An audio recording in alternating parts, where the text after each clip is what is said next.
Jon Jones! UFC light heavyweight champion, considered best of all time, pound for pound, best fighter on the planet, doing blow. Crazy motherfucker. Busted for coke. He didn't have coke, but he had it in his system. Red Band, Rogan podcast, he actually went back on Jon Jones's Twitter, found out that he was most likely was doing blow in Brazil. Who the fuck wouldn't, man? People are hating on Jon Jones right now. Here's how I see it. Don't. You can't hate on Jon Jones. This guy is the one guy who should be doing cocaine. He's the greatest of all time. He's 27 years old, pound for pound, probably the best fighter that's lived thus far, especially in mixed martial arts. And he's in a free vacation to Brazil to watch the fights, man. When is there a better time to do cocaine? Answer me that. Also, he was a month away from fighting Daniel Cormier when he did it. Maybe he didn't see his belt lasting too much longer. Plus, he's got 3 kids. Are you fucking kidding me? If I was Jon Jones and I had 3 kids, I would be fighting way more than he is. I would be fighting like Donald Cerrone. Cerrone's fucking fighting every other week now when he's not trying to kill himself. I don't think it's fair to hate Jon Jones right now. I don't know. It's like, what did he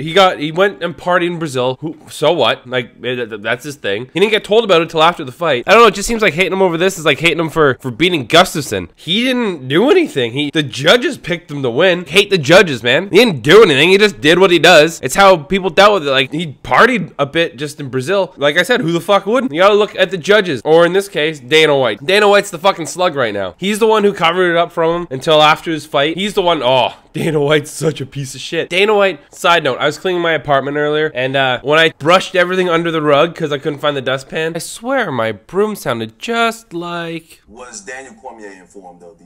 He was not. Why not? Because he doesn't need to be. If he was tested positive for a performance-enhancing drug, everything would have got shut down. The other thing that people have to understand in this situation, Jon Jones, you know, was contracted... You know, he was contracted to fight. We have a contract with him. And everybody thinks that we can just say, hey, the fight's off.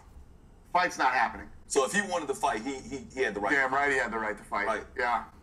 Really? That's your fucking stance, man. And we're supposed to believe you. Because Dana White's known as Captain Gives a Fuck about his fighters. How many fighters were contracted at 151? And then... out goes their paycheck. What's a contract mean now, you cocksucker? And now, he's coming out like Dr. Phil said. He just wants help. He just wants him to get healthy. He just wants... Maybe if it wasn't coke. Cocaine, that's forgivable. Maybe you get a year suspension if it was something serious that can really damage your body, like weed. Maybe then, Dana White would come down with more of an iron fist because he cares about his fighters. Close. Or maybe, is it because he's the pound for pound fucking best fighter on the planet that he's getting all this fucking special treatment? Maybe, had he lost, Dana White wouldn't have to just stick his nose right up his ass and just on the back of Jon's balls. Well, what are you gonna do? You're gonna suspend him? You can't suspend him. He's one of the biggest names. You need that right now. People either want to see him win or they want to see him get his dick smacked in. You can't cut him because then you're just giving away the best fighter on the planet to Bellator. You're gonna give... If Jon Jones was in Bellator, you could put 2 guys against him and he would just... elbow fuck him. And if it wasn't raining shit on Jon Jones enough, now there's signs that he's masking steroids, so we'll see what happens in the next couple weeks. Post-fight drug test usually takes a couple weeks, so yeah, we'll fucking see. I don't know, man. Hate Jon Jones, but I don't hate him for this. He's just doing what he does, man. Can't hate on him for that. You can hate on him for a couple things, but not, yeah, doing blow in Brazil, man. Fuck it. If you're the greatest of all time, you'd fucking do blow in Brazil as well.